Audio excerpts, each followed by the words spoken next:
என்னுடைய வருமானத்தை உயர்த்தும் போது இந்த நாட்டினுடைய வருமானம் உயருமா, அதனுடைய முயற்சியாக தான் நான் எடுத்திருக்கேன் அப்படின்னு சொன்னாரு. அது தாட் மிகப்பெரிய ஒரு விதை. அதுக்காக அவருக்கு நீண்ட ஆயுளையும் ஆரோக்கியத்தையும் இறைவன் கொடுக்கணும்னு சொல்லி வாழ்த்தி வரவேற்கிறேன். நன்றி, வணக்கம்.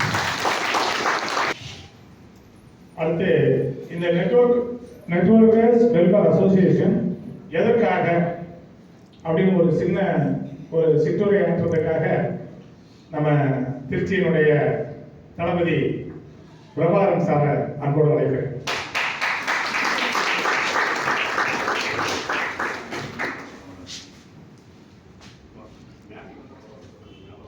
இனிய காலை பொழுதில் இங்கே குழுமி இருக்கின்ற உங்கள் அனைவருக்கும் இந்த நிகழ்வை வெற்றிகரமாக நடத்திய நேற்றைக்கு இங்கு வருகை தந்து எல்லா நிகழ்வுகளையும் சரி செய்வதற்காக தன்னுடைய பங்களிப்பை கடமையாற்றி வருகிற நிறுவன தலைவர் போற்றுதற்குரிய ஐயா மனோகரன் உள்ளிட்ட அனைவருக்கும் என்னுடைய வணக்கங்களை சொல்லி,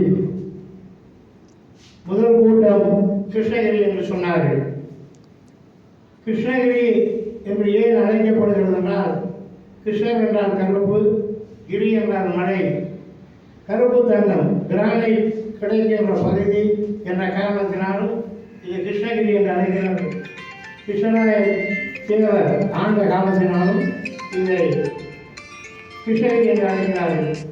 இங்கே இருந்துதான் நம்முடைய பயணம் கூட்டம் என்ற அடிப்படையில் துவங்குகிறது.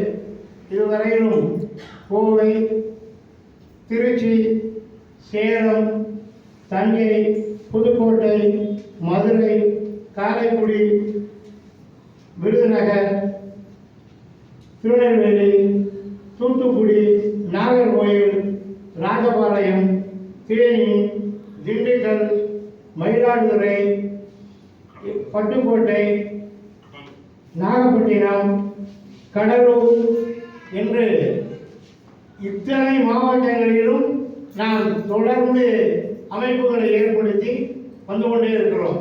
நம்முடைய பயணம் இன்னும் தொடர வேண்டியிருக்கிறது. ஏறத்தாழ 50 விழுக்காடை தாண்டி இருக்கிறோம்.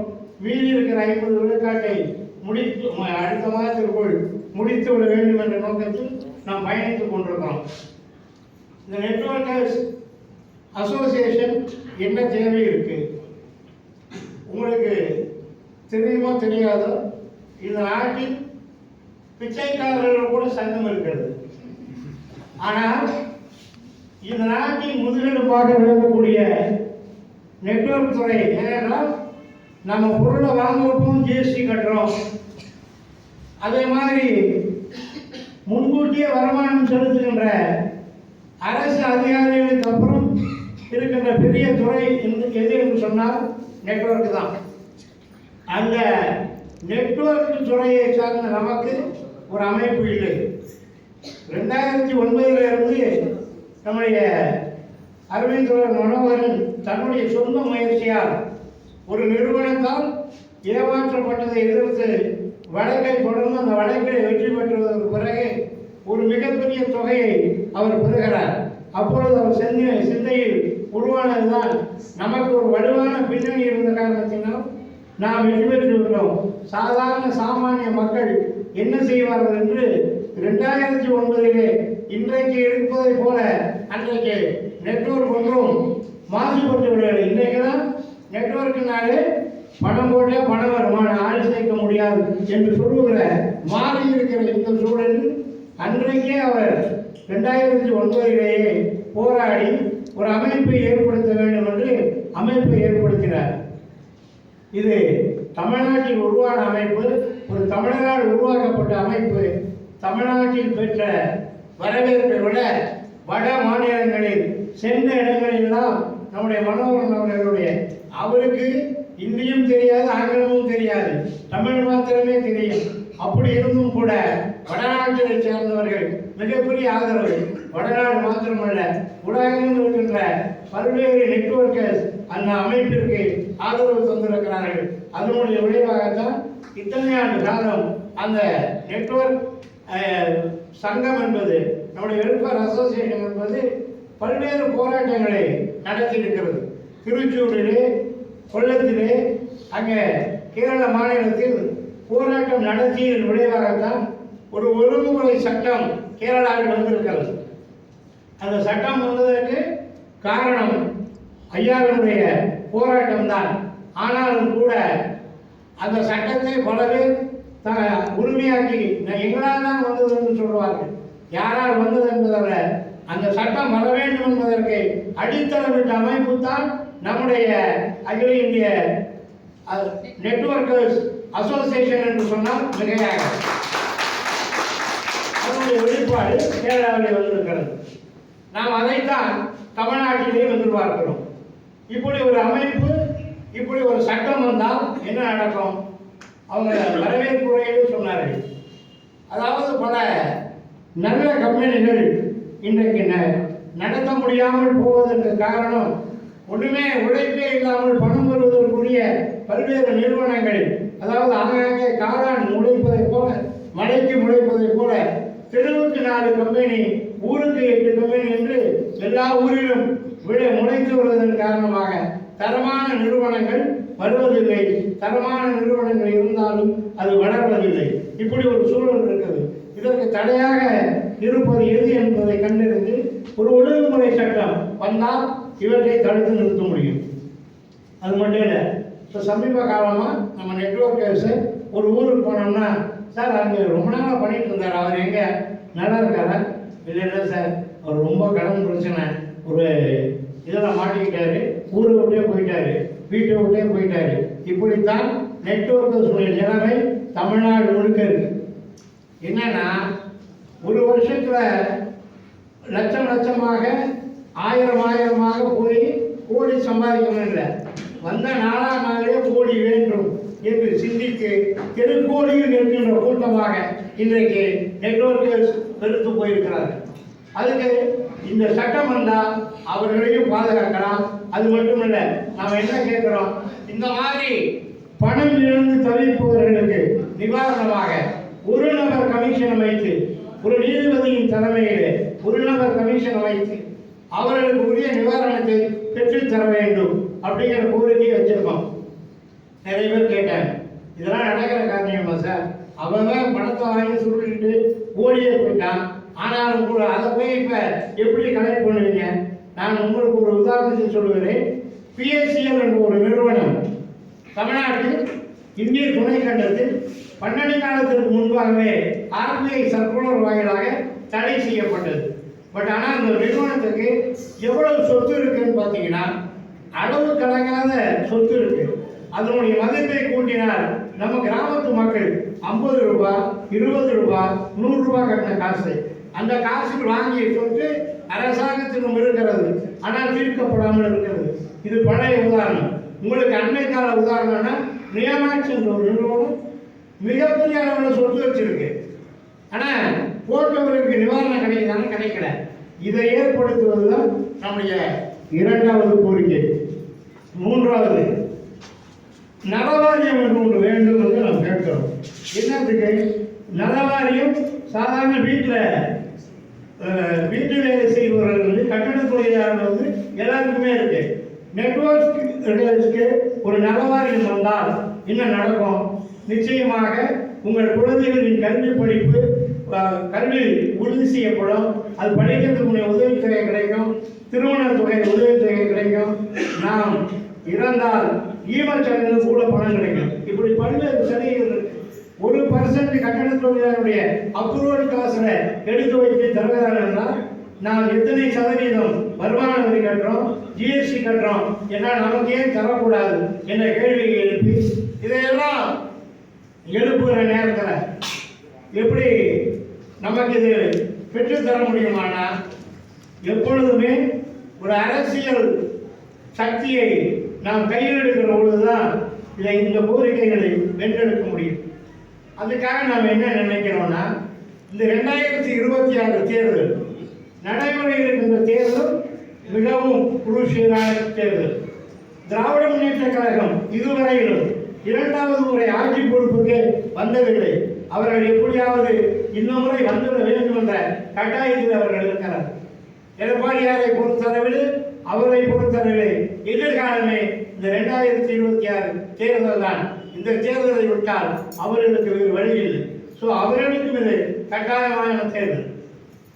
மதுரை குடும்ப மாநாடு நடத்திய திரைப்பட நடிகர் விஜய்க்கும் இந்த தேர்தல் முக்கியமான தேர்தல்.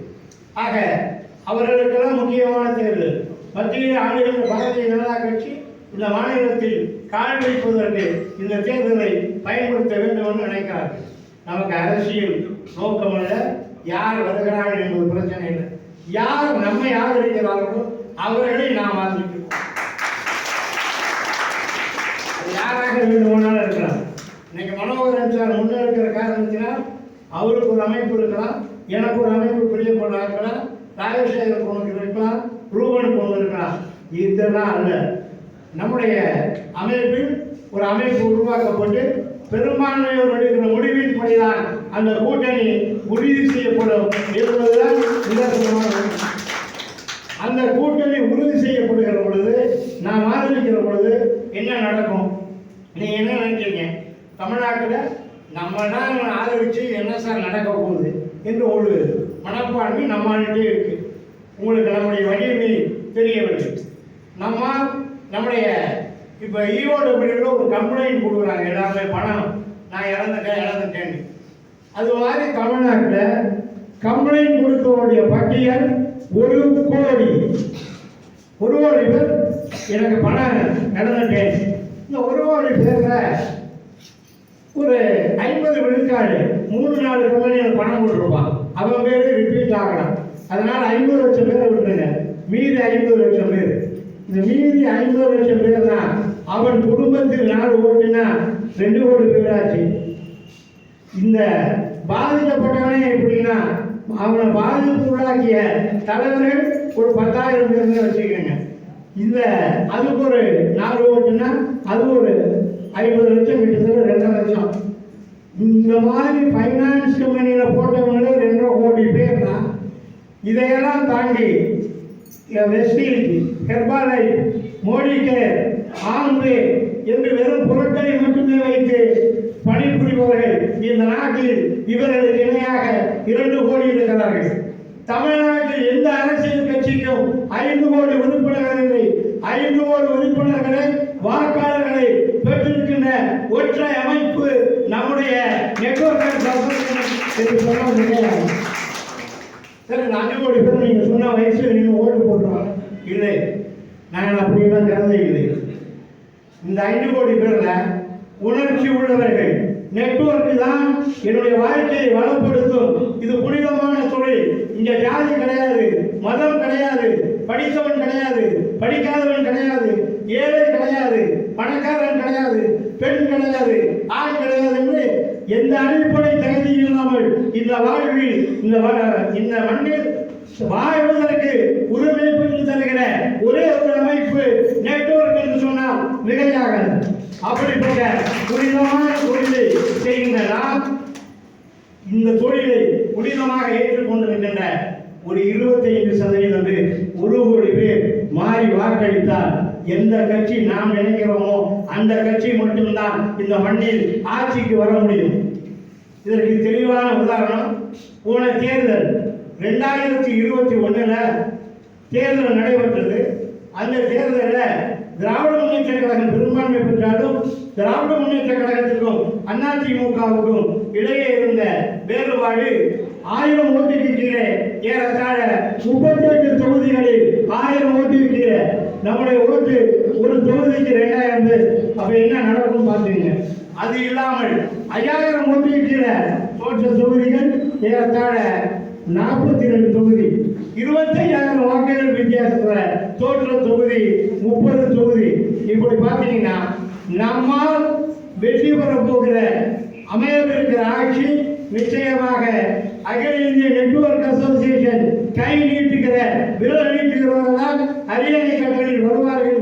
அப்படி வருவதன் மூலமாக நிச்சயமாக அந்த ஆட்சி மாற்றத்தின் மூலமாக நம்முடைய வாழ்க்கையில் ஒரு வசந்தம் மலரும்.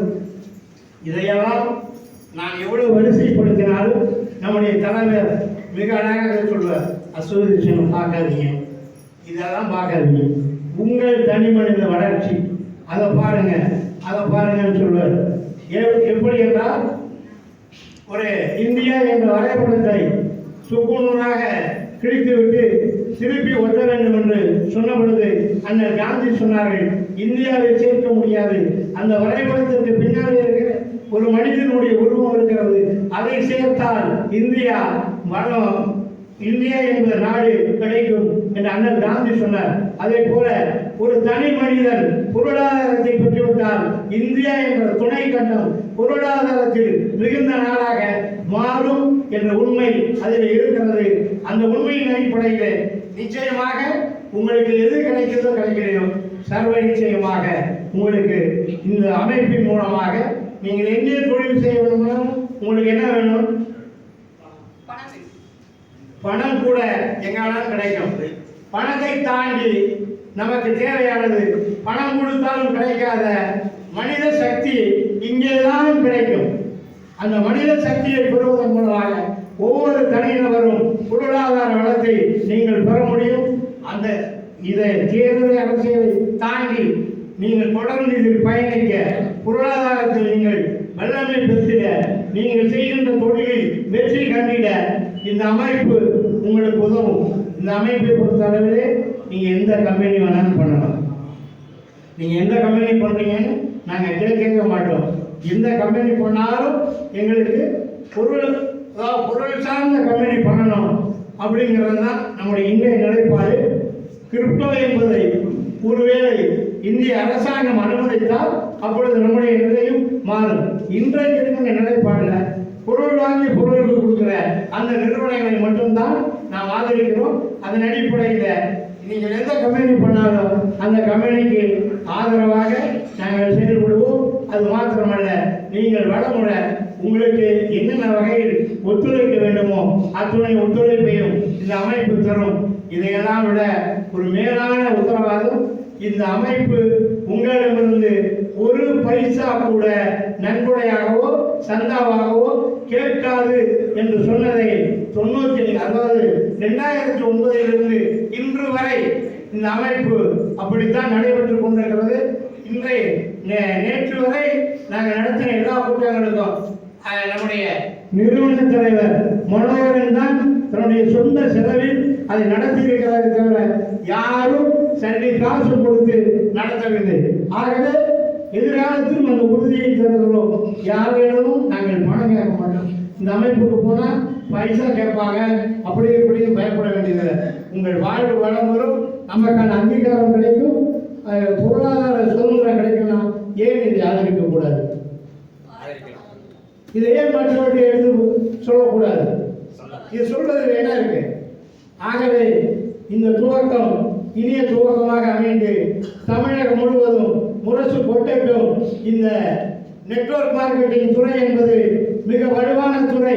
இந்த நாட்டில் வேலைவாய்ப்பின்மையை குறைப்பதற்கு ஆளுங்கட்சிக்கு இருக்கின்ற ஒரு மிகப்பெரிய கேடயம் நாம் தான் என்று சொல்லி தந்த வாய்ப்புக்கு நன்றி பாராட்டி முடிக்கின்றேன்.